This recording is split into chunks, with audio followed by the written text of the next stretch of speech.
Salam, salam merdeka.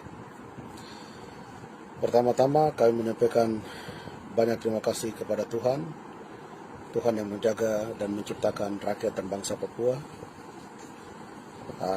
Dan juga kami menyampaikan banyak terima kasih kepada seluruh rakyat Papua, mama-mama, bapak-bapak, saudara-saudari, adik-adik yang berada di pesisir pantai, yang berada di seluruh pegunungan Papua, yang berada di hutan belantara, yang berada di pulau-pulau, dan juga yang berada di dataran rendah. Konsistensi rakyat Papua yang telah tabah menjalani kolonialisme di Papua, tirani, militerisme, yang dimana susah dan senang rakyat Papua telah membuktikan bisa bertahan selama 60 tahun di dalam tekanan negara kolonial Indonesia dan juga kapitalis internasional. Sekali lagi kami sangat salut kepada Anda sekalian. Terima kasih karena ketabahan dan konsistensi rakyat Papua telah memberikan sebuah keyakinan yang besar kepada kami pejuang-pejuang, khususnya organisasi Papua Merdeka dan Tentara Pembebasan Nasional Papua Barat. Kami juga menyampaikan banyak terima kasih kepada seluruh masyarakat internasional yang terus memberikan dukungan-dukungan moral, finansial, dan juga dukungan-dukungan doa kepada perjuangan bangsa Papua dalam konteks demokrasi, hak asasi manusia, keadilan, dan juga perdamaian, merupakan dukungan yang dimana memberikan kami inspirasi bahwa rakyat Papua merasa kuat terhadap dukungan Anda, bahwa rakyat Papua tidak akan pernah mundur selangkah pun dalam perjuangan dan komitmen untuk merdeka dan berdaulat. Kami menyampaikan banyak terima kasih juga kepada saudara-saudara dari Timur Leste yang juga memberikan dukungan yang sangat kuat, karena kami tahu rakyat Timur Leste, CNRC, bagaimana dimana Anda pernah merasakan tekanan depresif militer kolonial Indonesia. Itu sama halnya sekarang kami sedang merasakan, dan kami yakin dukungan Anda adalah dukungan yang sangat tepat, karena rakyat Timur Leste memiliki keyakinan ideologi akan sebuah kemerdekaan yang sejati dan telah diterima oleh rakyat Timur Leste, dan kami yakin dukungan Anda akan membebaskan rakyat Papua di kemudian nanti. Terima kasih yang tulus, khusus juga yang kami sampaikan kepada masyarakat Indonesia, yaitu kepada kawan-kawan pro-demokrasi Indonesia yang terus mendukung rakyat Papua Barat secara konsisten.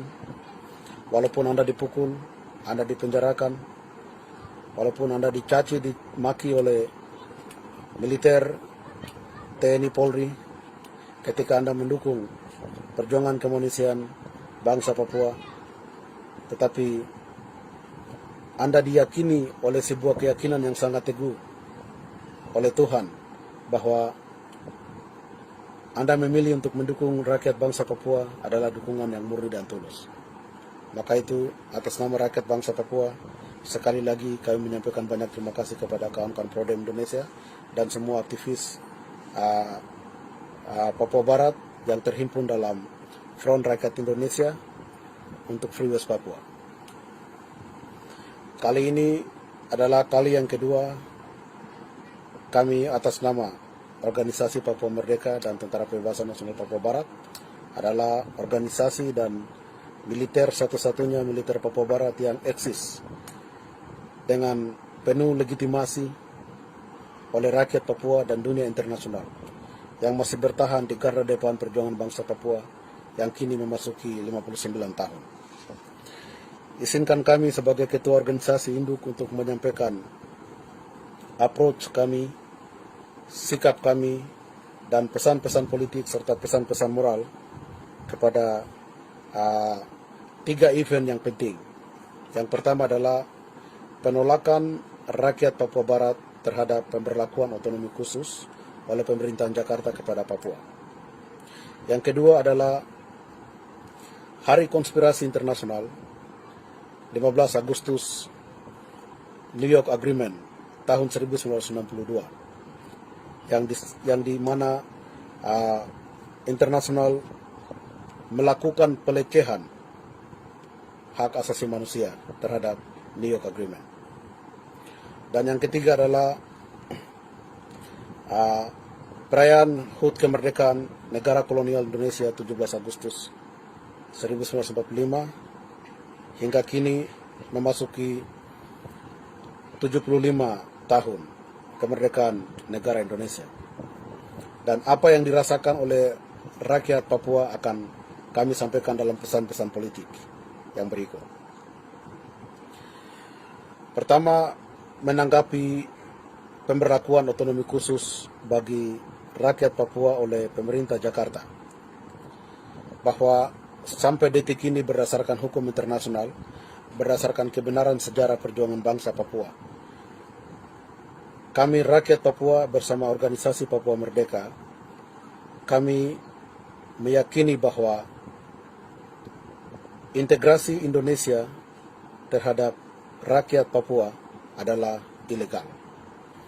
Sampai detik ini, sejak Indonesia dengan kekuatan militer menginvasi, demilitarisasi Papua ke dalam NKRI dengan kekuatan militer pada 1 Mei 1993 adalah tindakan kolonialisme yang ilegal di atas tanah Papua. Mengapa? Karena rakyat Papua Barat memiliki dokumen yang resmi, memiliki kebenaran sejarah perjuangan bangsa Papua, bahwa rakyat Papua adalah sebuah negara, adalah sebuah bangsa yang sah berdasarkan hukum internasional. Resolusi 1514 Perserikatan Bangsa-Bangsa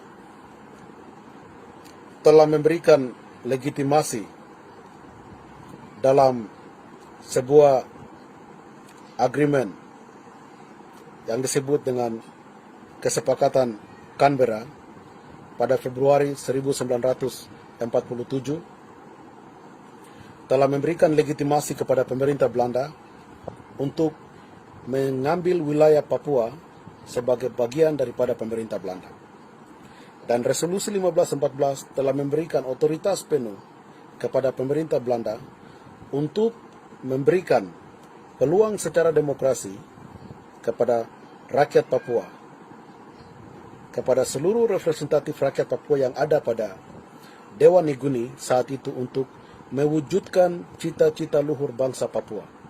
Dan rakyat Papua dan representatif pemimpin-pemimpin bangsa Papua dari 7 suku di wilayah Papua yang ada dalam Dewan Niguni saat itu memberikan dan melegitimasi sebuah embrio negara Papua Barat.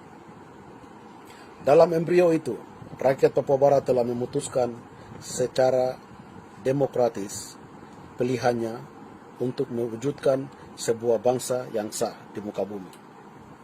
Dan itu telah terbukti bahwa pemimpin-pemimpin Papua telah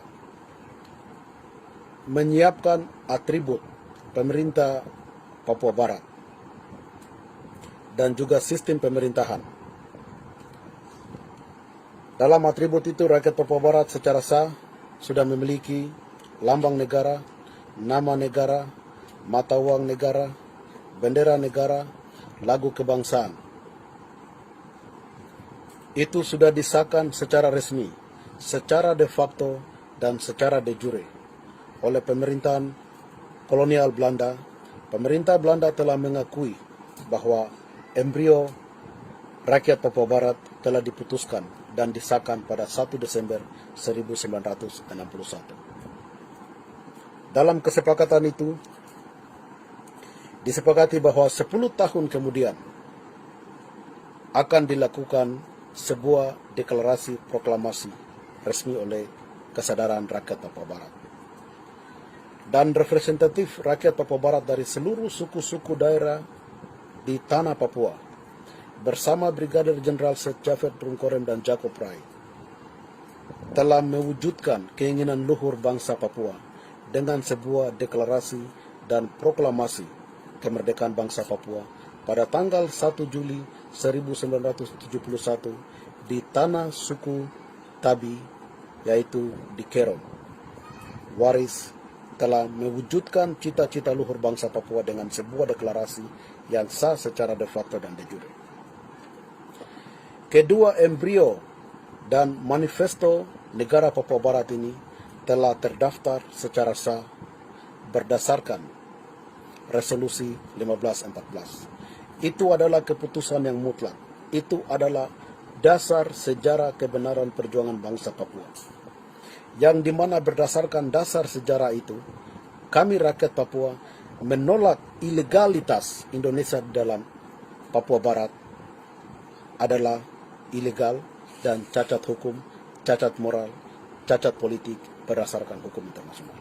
Maka itu pemberlakuan otonomi khusus di Papua Barat adalah ilegal. Segala sesuatu yang kemudian setelah penerapan resolusi 1514 PBB, Canberra Agreement, dan perwujudan daripada keputusan Dewan Niguni 1 Desember dan deklarasi 1 Juli adalah ilegal. Maka itu pemberlakuan dan kesepakatan New York Agreement 15 Agustus 62 yang disepakati oleh Amerika, Indonesia berdasarkan para kriminal-kriminal internasional yang mewujudkan New York Agreement tanpa melibatkan orang Papua adalah ilegal. Sekali lagi kami katakan bahwa New York Agreement 15 Agustus 1962 adalah ilegal. Mengapa ilegal? Karena kesepakatan New York Agreement itu tidak memaknai dan tidak inline terhadap resolusi 1514. Itu alasan pertama. Alasan kedua, dalam kesepakatan New York Agreement belum pernah pemerintah Amerika, Belanda, dan juga sekongkol Indonesia adalah satu-satu orang elit politik yang punya kepentingan ekonomi di Papua Barat tidak pernah mengikut sertakan rakyat Papua sebagai pemilik hak wilayah bangsa Papua untuk terlibat dalam New York Agreement, untuk terlibat, untuk memberikan klausul atau protes terhadap semua butir-butir yang ada dalam New York Agreement. Orang Papua yang punya tanah, yang punya hak terhadap tanahnya, hak wilayahnya, terhadap ekonomi, terhadap semua yang ada di Papua Barat itu belum pernah dilibatkan dalam New York Agreement. Bagaimana mungkin Anda membuat sebuah keputusan terhadap bangsa Papua dan Anda tidak melibatkan rakyat Papua? Anda tidak bisa mengatakan bahwa saat itu rakyat Papua masih ada pada zaman batu atau kuno, karena pada tahun 1950-an sampai 60-an, rakyat Papua sudah ada orang-orang terdidik, orang-orang yang sudah ada intelektual, yang sudah pintar. Rakyat Papua pada saat itu sudah pernah ada di internasional, sudah pernah pergi kuliah di Belanda, di Pasifik, dan di Australia.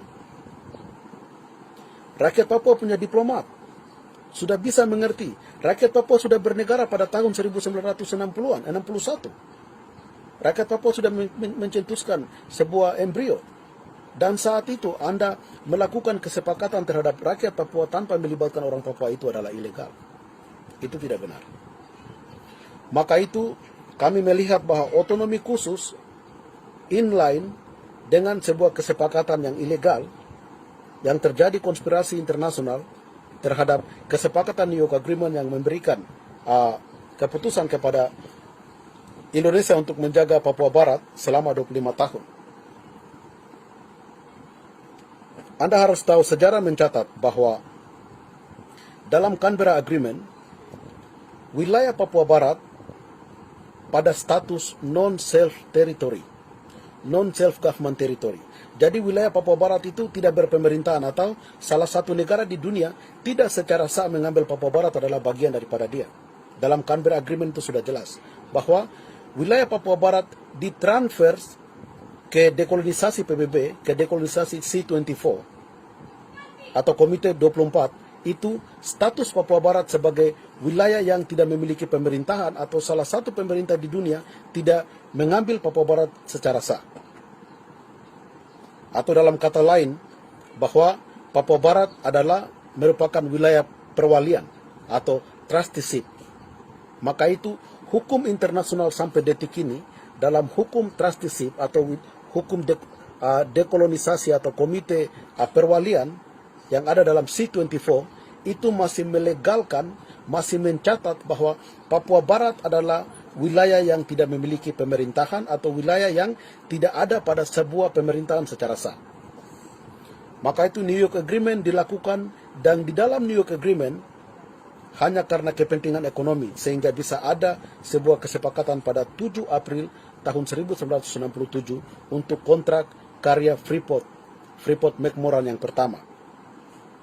Dan pelaksanaan PPRA 69 adalah sebuah formalitas. Kontrak ekonomi sudah dilakukan duluan pada 67. Kemudian 68, 69 itu dilakukan Act of Free Choice atau PPRA 69. Itu tidak demokratis.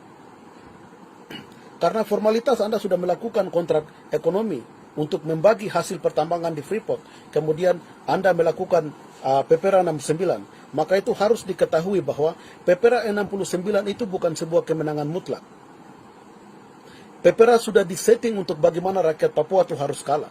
PPRA sudah disetting supaya bagaimana 1026 orang perwakilan rakyat Papua itu harus ditekan dengan moncong senjata, harus ditipu dengan segala macam, entah itu saya punya orang tua biasa cerita, bahwa waktu PPRA itu mereka orang-orang tua itu ditipu dengan radio, ditipu dengan makanan, ditipu dengan senter, ditipu dengan hal-hal sedemikian untuk bagaimana pemimpin-pemimpin rakyat Papua yang ada pada waktu itu untuk memilih Indonesia. Kalau mereka tidak memilih Indonesia, mereka akan ditembak dan mereka ditodong dengan senjata. Mereka dimasukkan dalam sebuah ruangan untuk memilih bahwa Indonesia, mereka mengikuti Indonesia.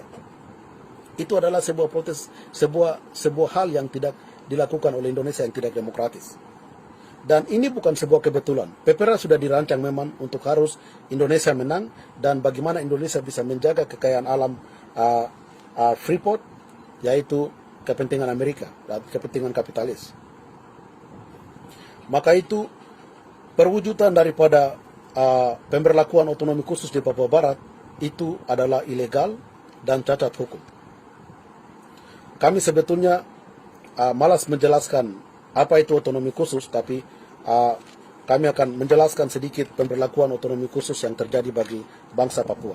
Otonomi khusus dalam perspektif organisasi Papua Merdeka adalah pemberlakuan khusus secara ekonomi, harus ada pemberlakuan khusus untuk bagaimana Amerika dan Indonesia untuk mencuri secara khusus semua hasil kekayaan Papua.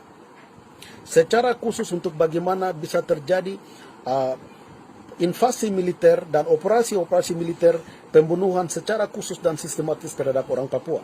Secara khusus untuk bagaimana Jakarta bisa mengirim transmigrasi ke Papua untuk menguasai seluruh wilayah-wilayah di tanah Papua. Secara khusus untuk bagaimana Jakarta bisa mencuri semua hasil kekayaan Papua, illegal logging, dan juga secara khusus bagaimana Jakarta bisa melakukan politik birokrasi bagaimana untuk mendukung eksistensi kolonisasi Papua Barat, kolonisasi Indonesia di bumi Papua. Satu contoh, Freeport McMoran, itu kontrak pertama dilakukan pada 7 April 67.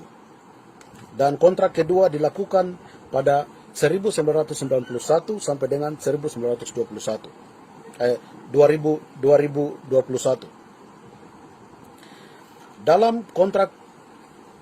Dalam pemberlakuan otonomi khusus, Menteri Pertambangan mengeluarkan sebuah undang-undang yang disebut dengan IUPK. Dalam undang-undang IUPK ini, itu adalah sebuah izin khusus atau yang disebut izin pertambangan khusus, di mana bagaimana Indonesia bisa merancang sebuah sistem khusus untuk mencuri di Papua. Dari dulu itu ada sistem kontrak, ya. Dari kontrak pertama pada 7 April 61 yang akan berakhir pada 2001, kemudian mereka perpanjang lagi dari 2001 sampai dengan 2021, itu kontrak kedua.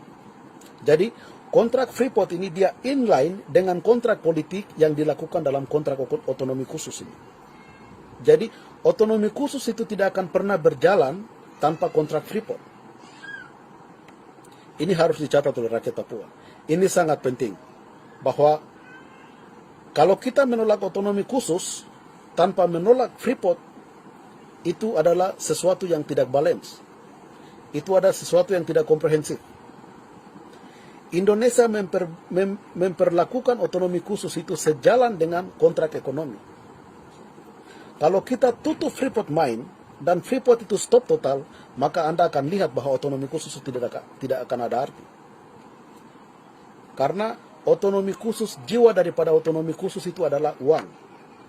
Jakarta akan dapat uang dari mana? Tidak mungkin Jakarta berikan uang daripada provinsi-provinsi lain di Indonesia. Indonesia itu negara miskin.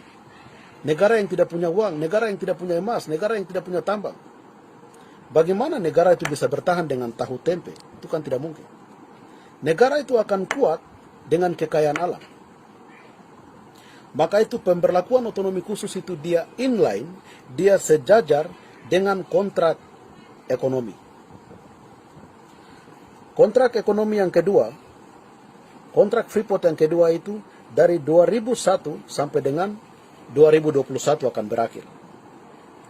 Dari 2001 dengan 2021 itu dia sejalan dengan pemberlakuan otonomi khusus.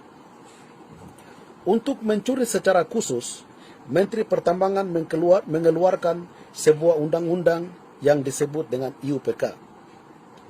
Izin Usaha Pertambangan Khusus. IUPK itu artinya Izin Usaha Pertambangan Khusus. Itu artinya bahwa sistem kontrak yang dilakukan itu ditiadakan.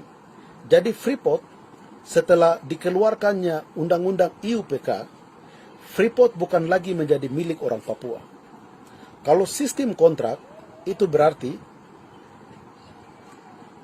Freeport atau pemerintah Indonesia masih memberikan opsi atau masih memberikan kesempatan kepada rakyat Papua 7 suku untuk masih memiliki hak untuk berbicara dalam pengaturan manajemen Freeport.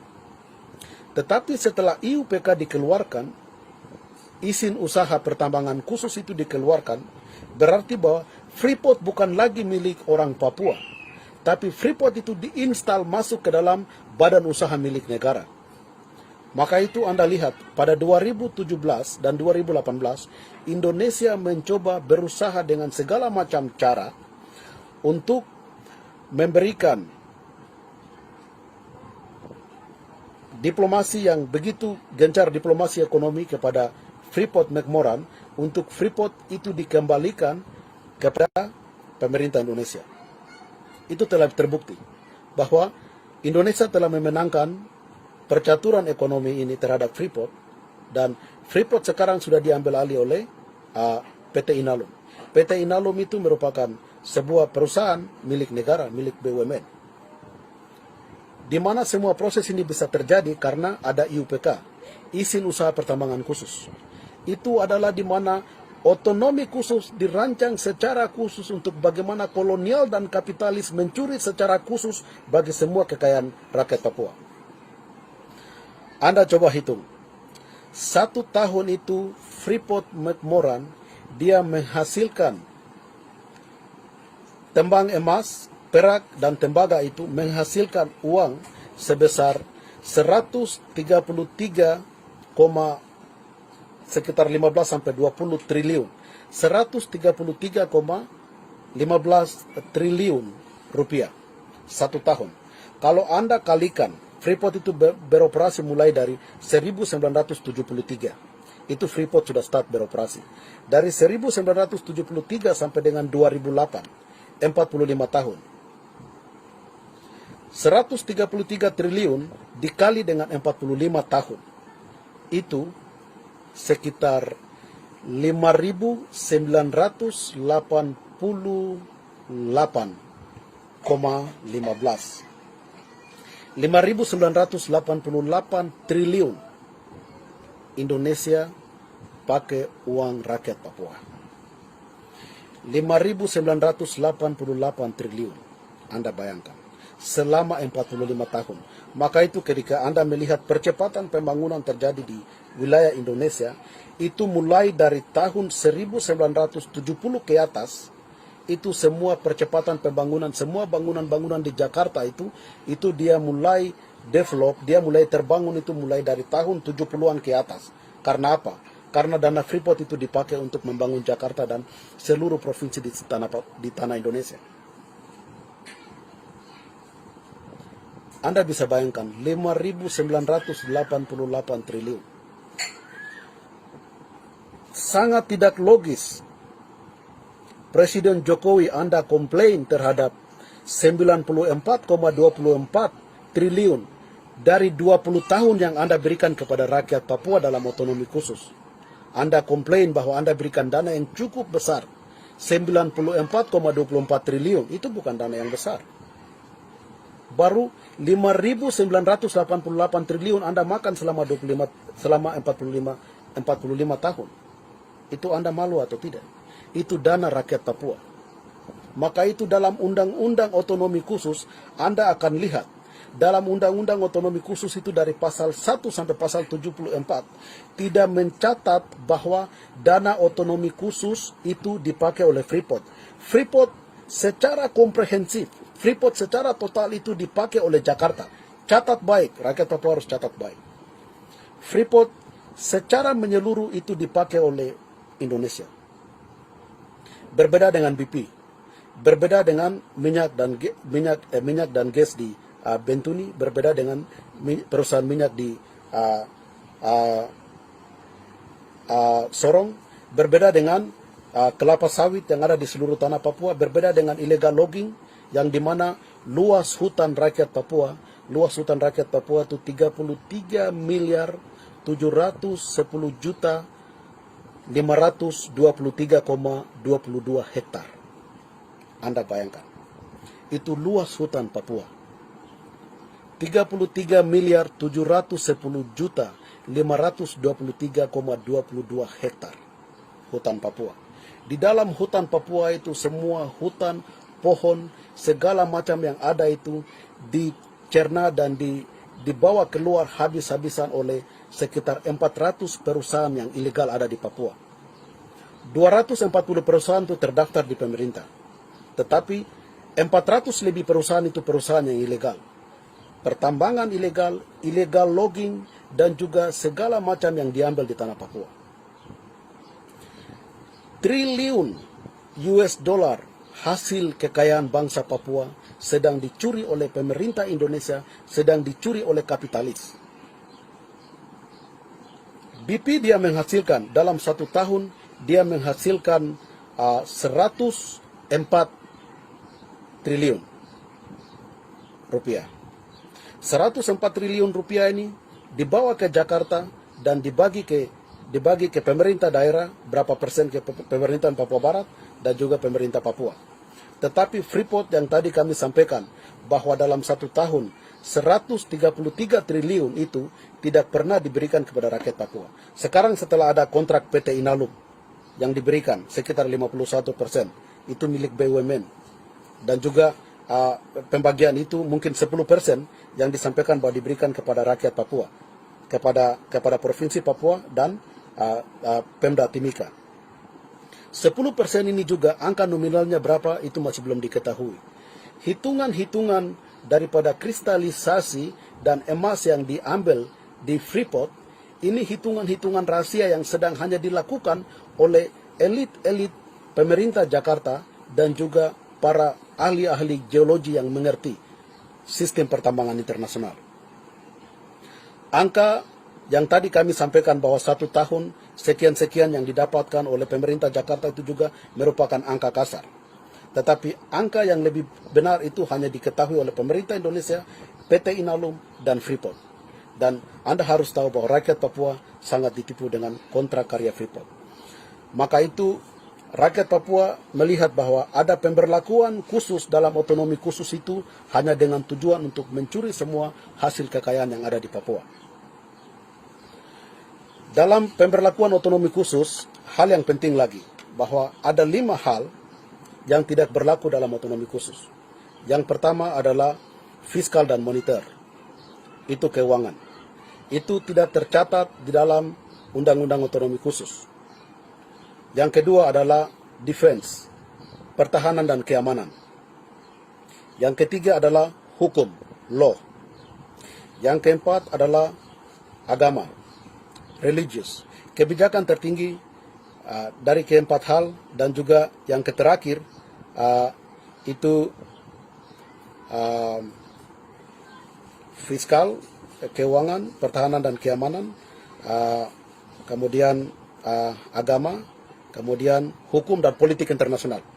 Ada kelima power ini digunakan melalui absolute power. Kelima hal ini tidak ada dalam undang-undang otonomi khusus. Maka itu Anda jangan heran. Ketika Dugama terjadi perang, Kopassus akan dikirim langsung, atau institusi militer akan dikirim langsung dari Jakarta ke Dugama. Itu merupakan kebijakan absolut dari Presiden Joko Widodo untuk melakukan penyisiran terhadap militer TPNPB.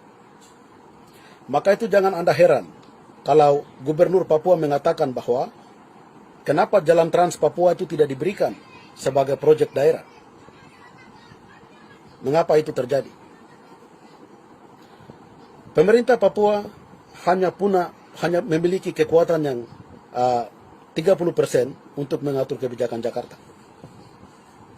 Jadi pemerintah Papua tidak bisa komplain terhadap semua kebijakan yang terjadi oleh pemerintah pusat. Jadi ketika terjadi penyisiran di Papua atau semua proyek-proyek besar, itu merupakan kebijakan absolut yang dilakukan oleh pemerintahan Jokowi yang tidak bisa diganggu-gugat oleh pemerintahan daerah. Karena pemerintahan daerah hanya punya kebijakan konkluen. Jadi ini kedua kebijakan dalam undang-undang otonomi khusus yang saling berinteraksi, dan dalam interaksi itu menghancurkan harkat dan martabat, mengorbankan rakyat Papua. Dari kebijakan absolut dengan kebijakan konkluen, ini bertolak belakang. Jakarta tidak akan pernah inline dengan keputusan pemerintah daerah. Penyisiran terjadi besar-besaran di Papua, kalau itu merupakan kebijakan pusat, Papua tidak punya hak. Gubernur, DPRP, entah itu Kapolda dan Pangdam, tidak punya sedikit pun hak untuk melakukan stop kebijakan Jakarta. Pangdam dan Kapolda melaksanakan apa instruksi Presiden. Itu merupakan perwujudan daripada otonomi khusus yang sedang terjadi.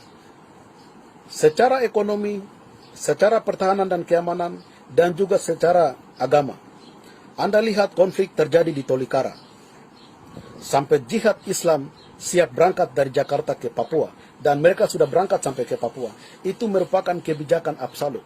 Itu merupakan kebijakan Jakarta. Itu bukan kebijakan Muslim radikal atau jihad yang datang ke Papua, tapi itu kebijakan negara. Itu kebijakan absolut. Karena dalam undang-undang otonomi khusus tidak diberikan kuasa kepada kebijakan pemerintah daerah untuk bisa melakukan tindakan-tindakan ketika ada terjadi konflik antara agama di Papua. Anda jangan kaget kalau masjid terbesar akan dibangun di Papua, di Doyo, atau juga bagaimana semua anak-anak Papua sedang diculik dari kampung-kampung dan dipergi bawa ke Jakarta, kemudian dididik dalam pondok-pondok pesantren di Jakarta. Itu merupakan kebijakan absolut, karena undang-undang sudah mengatur itu.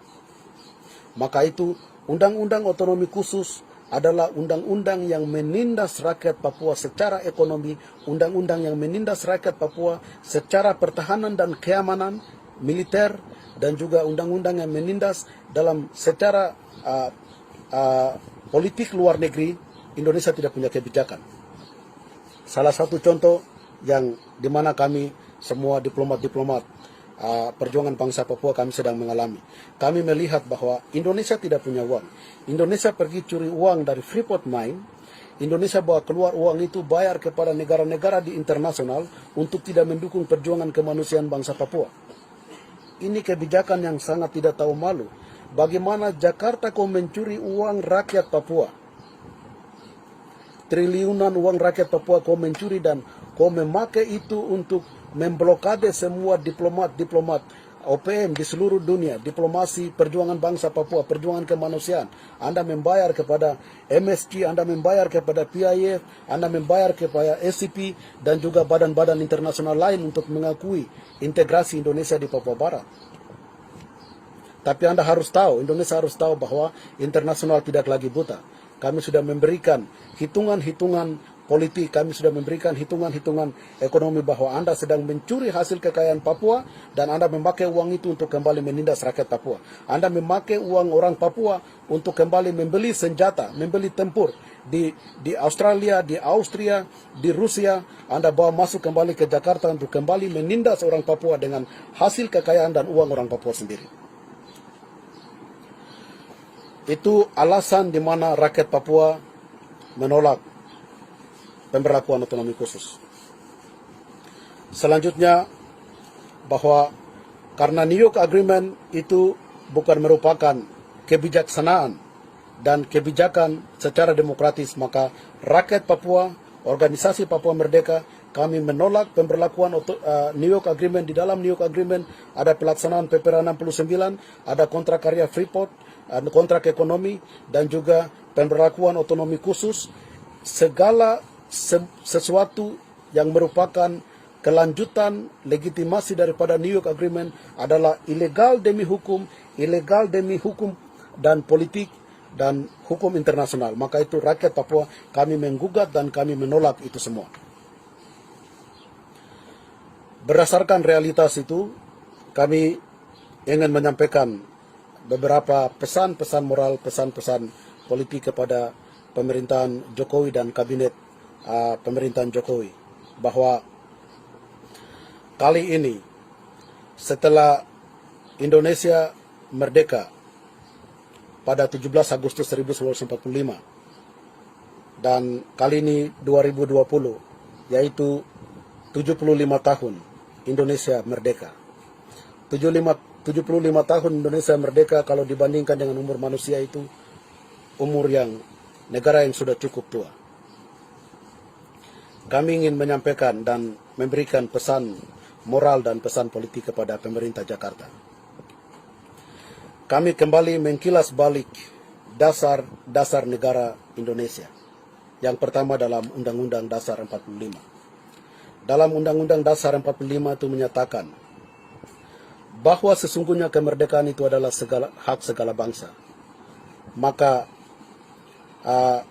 bahwa sesungguhnya kemerdekaan itu adalah hak segala bangsa, maka penjajahan di atas dunia harus dihapuskan karena tidak sesuai dengan peri kemanusiaan dan peri keadilan. Ini adalah sebuah undang-undang yang merupakan dasar negara Republik Indonesia. Sampai di mana pemerintah Jakarta melaksanakan isi daripada undang-undang ini.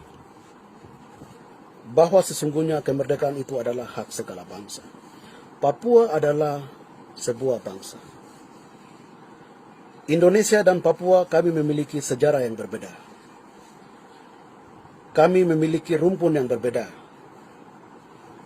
Kami memiliki geografis yang berbeda. Kami memiliki latar belakang politik yang berbeda. Bahkan dan juga kepercayaan dan keyakinan yang juga berbeda. Agama yang berbeda, mayoritas yang berbeda. Suku dan adat istiadat yang berbeda. Memiliki cultural yang berbeda, kebudayaan yang berbeda. Sampai di mana Indonesia mengimplementasikan Undang-Undang Dasar 45 pada alinea pertama. Perwujudan daripada implementasi Undang-Undang 45 itu sampai detik ini. Sampai 75 tahun Anda merdeka, kami belum melihat bahwa Anda mampu melaksanakan undang-undang ini. Jika Anda betul sebuah negara yang merdeka, masih meyakini bahwa Undang-Undang Dasar 45 itu merupakan dasar negara Indonesia, kenapa Anda tidak mampu melaksanakan undang-undang ini? Kalau Anda tidak mampu melaksanakan undang-undang ini, lebih bagus hapus saja undang-undang itu. Apa buktinya Anda bisa membuktikan bahwa itu hak bangsa Papua maka bangsa Papua demi kemanusiaan, demi demokrasi, demi supremasi hukum yang berlaku, maka Anda bisa memberikan kemerdekaan kepada bangsa Papua. Anda menyatakan dalam Pancasila bahwa sesungguhnya dalam sila-sila 1 sampai sila-sila kelima bahwa ketuhanan yang Maha Esa, kemanusiaan yang adil dan beradab. Semua sila-sila ini Anda membuat Indonesia sebagai sebuah negara yang tidak punya agama, sebuah negara yang tidak punya Tuhan, sebuah negara yang bisa dianggap bahwa komunis. Ketuhanan yang Maha Esa, tapi Anda melaksanakan bunyi-bunyi ketuhanan itu yang ada dalam Al-Quran dan Alkitab atau tidak?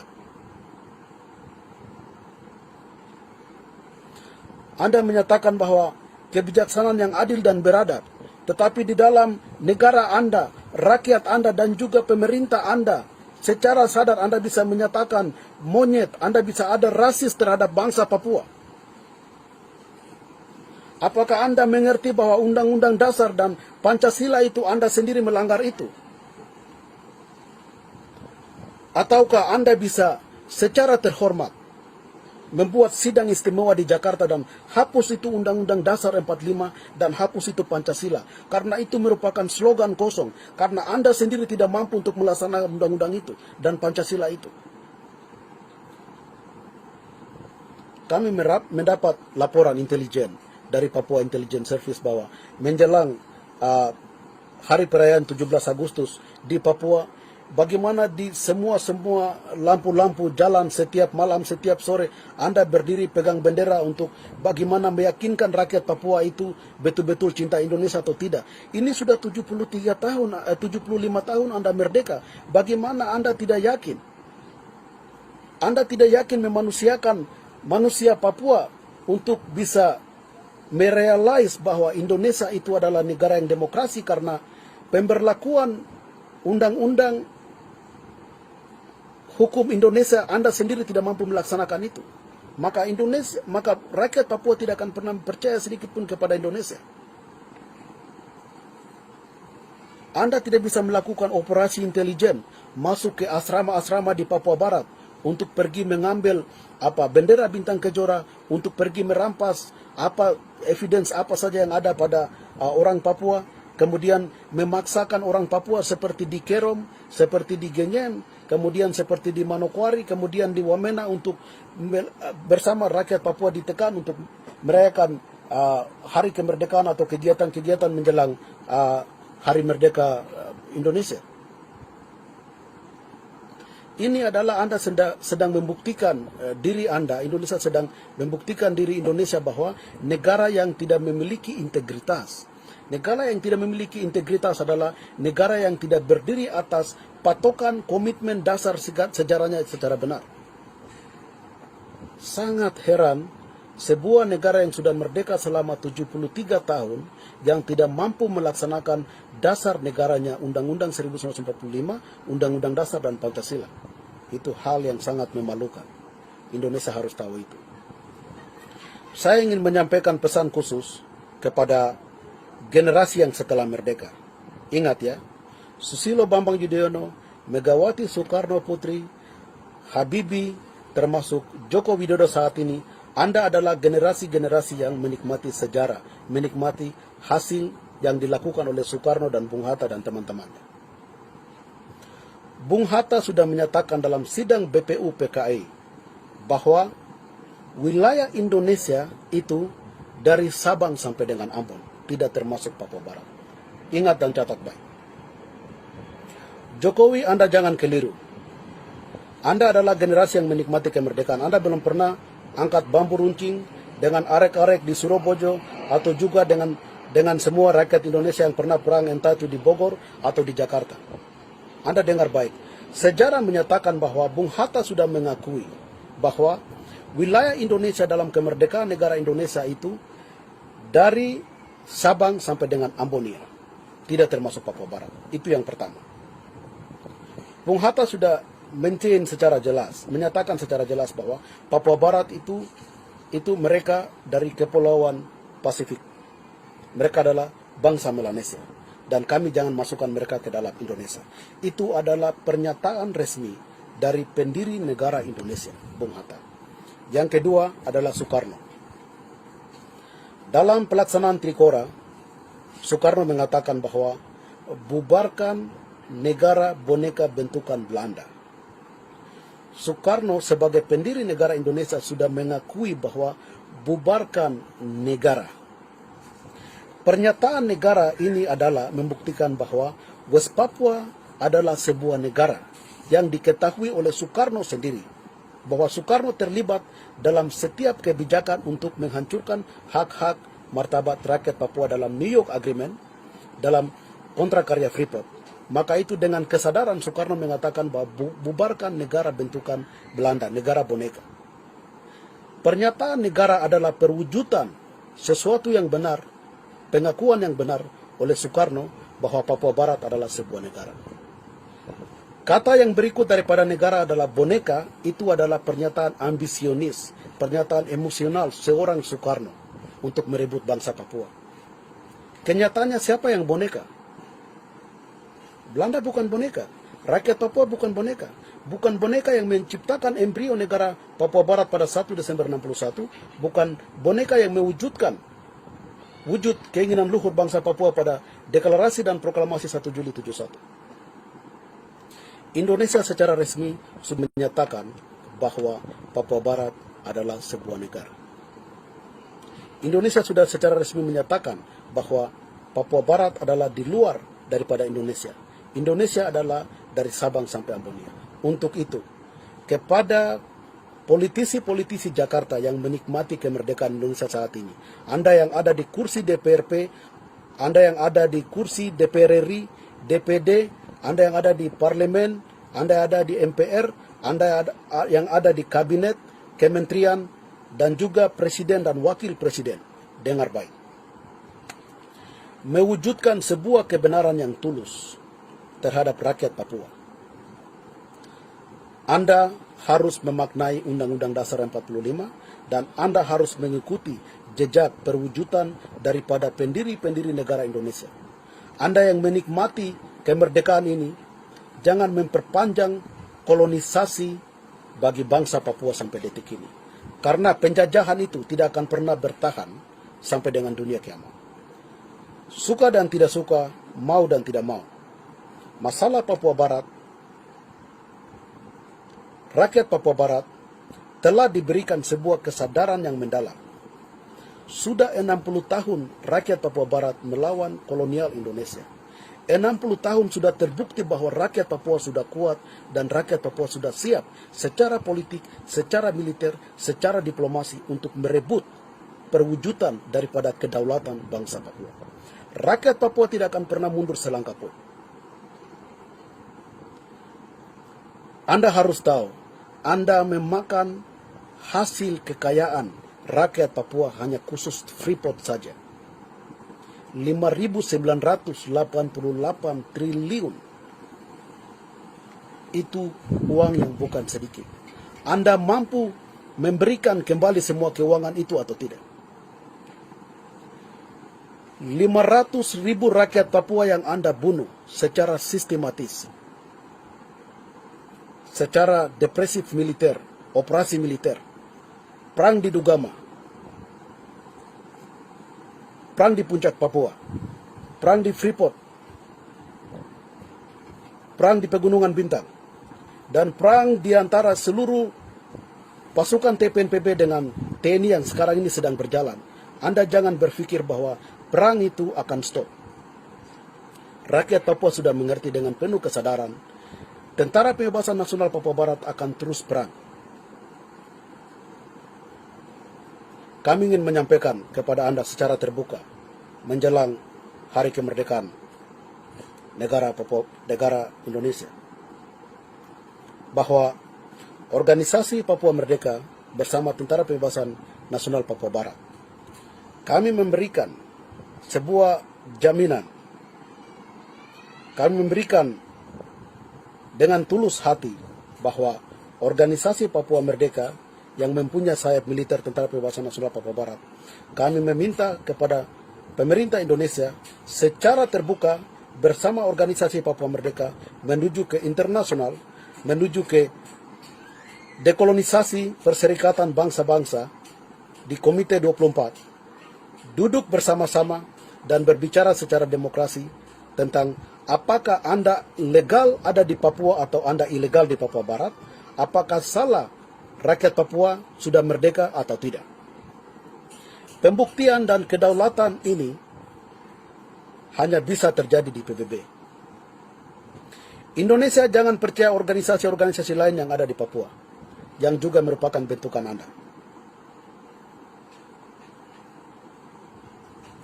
Tidak ada satu organisasi di Papua yang mempunyai legitimasi untuk duduk berunding dengan Indonesia. Hanya OPM saja yang dapat berunding dengan Anda karena OPM punya senjata. Semua organisasi di Papua tidak memiliki senjata. Kalau Anda tidak mendengarkan OPM dan Anda mendengarkan organisasi-organisasi lain yang tidak punya senjata, Anda terkesan memelihara konflik di tanah Papua.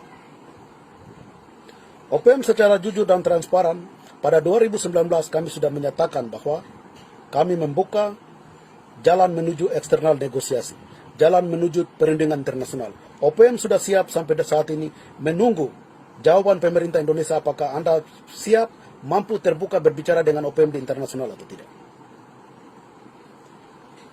75 tahun Anda sudah merdeka. Wujudkan impian Anda sebagai negara yang demokrasi, negara yang masih menjunjung tinggi nilai-nilai dan dasar-dasar Undang-Undang 45 dan Pancasila. Anda jangan mempermalukan diri Anda sebagai sebuah negara yang merdeka selama 75 tahun, tetapi Anda tidak mampu menghargai harkat dan martabat rakyat bangsa Papua. Kepada rakyat bangsa Papua, pesan moral yang terakhir dari organisasi Papua Merdeka. Seluruh rakyat bangsa Papua dari Sorong sampai Merauke, dari Biak sampai ke Pulau Adi, sampai di Pegunungan Bintang-Bintang, bahwa dengan realitas sejarah dan penindasan yang terjadi terhadap rakyat Papua, di dalam bendera merah putih itu ada darah dan air mata rakyat Papua yang mengalir. Pencurian, pemerkosaan, penindasan yang secara tidak manusiawi dan kejam yang dilakukan terhadap rakyat bangsa Papua, itu merupakan simbol daripada merah putih. Pengkhianatan yang terjadi dalam pernyataan-pernyataan politik oleh pendiri Indonesia seperti Soekarno bahwa itu negara boneka buatan Belanda, itu adalah pengkhianatan terhadap bangsa Papua. Seperti yang dikatakan oleh Ali Murtopo bahwa Ali Murtopo dan pemerintah Indonesia tidak menginginkan manusia Papua, tetapi yang mereka inginkan adalah kekayaan alam manusia Papua. Emas, perak, tembaga, minyak, gas, hutan, kayu, segala macam yang ada di Papua itu yang Indonesia butuh. Mereka tidak akan pernah menghargai Anda yang hitam dan keriting, yang indah yang diciptakan oleh Tuhan ini. Maka itu, ketika masyarakat Indonesia atau pemimpin-pemimpin Indonesia menyatakan kepada Anda monyet, Anda pernah jangan menyesal. Jangan pernah juga Anda menuntut keadilan bahwa Anda bukan monyet. Tidak. Sebuah perbedaan ini terjadi karena ini merupakan konstitusi yang sudah ada dalam sistem pemerintah Indonesia, bahwa Indonesia tidak akan pernah menganggap Anda itu sebagai manusia yang merupakan ciptaan Tuhan. Kalau Anda dikatakan monyet, saat ini Anda harus berpikir dan Anda harus sadar. Bagaimana Anda dibunuh, darah Anda mengalir di depan mata Anda. 500.000 orang Papua dibunuh, hasil kekayaan Anda dicuri dan dibawa keluar. Anda dijuluki monyet sebagai rasis di mana yang tidak mengenal keadilan. Bagaimana Anda mau menghormati bendera yang mengkhianati Anda itu, yang ada mengalir darah Anda? Saat ini, angkat hati Anda, angkat kepala Anda, berpikir dan bertindak sebagai sebuah bangsa. Anda bukanlah sebuah wilayah atau sebuah level gubernur atau provinsi, tetapi Anda adalah sebuah bangsa. Sekali lagi, Anda adalah sebuah bangsa. Anda sudah pernah merdeka. Kembalikan jati diri, martabat, harkat Anda sebagai sebuah bangsa, sebuah negara yang sudah pernah merdeka. Anda dilecehkan, Anda dibunuh, Anda ditindas. Saat ini adalah saat yang dimana 60 tahun Anda harus bangkit, berdiri, dan menyatakan tidak dan melawan. Karena Anda punya kekuatan kebenaran sejarah. Jangan mengkhianati sejarah Anda. Sejarah Anda adalah kekuatan Anda. Maju bersama sejarah Anda, maju bersama kekuatan Tuhan, maju bersama semua kekuatan pengorbanan rakyat Papua, tulang putih arwah-arwah rakyat Papua bersama Anda untuk mewujudkan Papua yang merdeka secara ekonomi, politik, sosial, dan budaya. Salam merdeka rakyat bangsa Papua. Kita akan tetap maju lawan. Tolak otonomi khusus. Otonomi khusus harus ditolak. Itu bukan pilihan yang demokratis. Rakyat Papua sudah pernah menunjukkan keikhlasan terhadap cita-cita luhur bangsa Papua. Dari tahun 61 rakyat Papua sudah pernah demo untuk mengusir kapitalis dan kolonialis. Waktu PPRA dilakukan, rakyat Papua sudah pernah demo untuk menolak hasil PPRA itu. Waktu Otsus pertama mau diluncurkan, saya sendiri pernah memimpin masa mengangkat peti mati Otsus dari AB, kami menuju ke kantor DPRD dan kami pernah menolak otonomi khusus itu. Dan saat ini rakyat Papua dengan 34 organisasi sipil yang didukung oleh organisasi Papua Merdeka sebagai organisasi induk, kami menolak otonomi khusus, tidak boleh diberlakukan bagi bangsa Papua. Catatan khusus kepada Gubernur Lukas NMB dan juga Gubernur Domingus Mandacan. Rakyat Anda sudah memiliki satu tekad dan komitmen untuk menolak otonomi khusus. Kembalikan kedaulatan rakyat kepada rakyat Papua. Kedua gubernur bikin catatan, bikin statement hitam di atas putih untuk menolak pemberlakuan otonomi khusus. Putuskan hubungan dengan Jakarta, kembali Anda berdiri dengan rakyatmu, kembalikan kedaulatan penuh kepada rakyat Papua. Setelah kami menolak Otsus bersama-sama, kami ingin melihat DPRP, MRP, dan Gubernur bikin pernyataan hitam di atas putih. Rakyat sudah jelas menolak otonomi khusus. Sekali lagi, DPRP, MRP, dan Gubernur bikin hitam di atas putih. Petisi rakyat Papua kami bikin adalah petisi yang pertama menuju kepada Anda, bahwa Anda harus menjawab petisi itu dengan membuat pernyataan itu. Putuskan hubungan dengan Jakarta. Tuntutan yang pertama adalah itu, dan tuntutan kedua dari organisasi Papua Merdeka adalah kembalikan masalah Papua Barat ke dekolonisasi PBB. PBB belum menyelesaikan tanggung jawabnya kepada rakyat Papua. Indonesia belum menyelesaikan tanggung jawab kepada rakyat Papua, dan juga Amerika belum menyelesaikan tanggung jawab kepada rakyat Papua. Kembalikan masalah Papua kepada dekolonisasi PBB, kepada Komite Trusteeship untuk bisa melaksanakan tanggung jawabnya dan mengembalikan kedaulatan bangsa Papua. Kami tidak memilih referendum, kami tidak memilih dialog, kami tidak memilih segala macam opsi otonomi khusus, tetapi yang kami pilih adalah kembalikan masalah Papua ke PBB, dan kita bicara duduk di PBB dalam konteks perundingan dan pengembalian hak penentuan nasib sendiri bagi rakyat Papua. Terima kasih, Tuhan memberkati. Salam merdeka.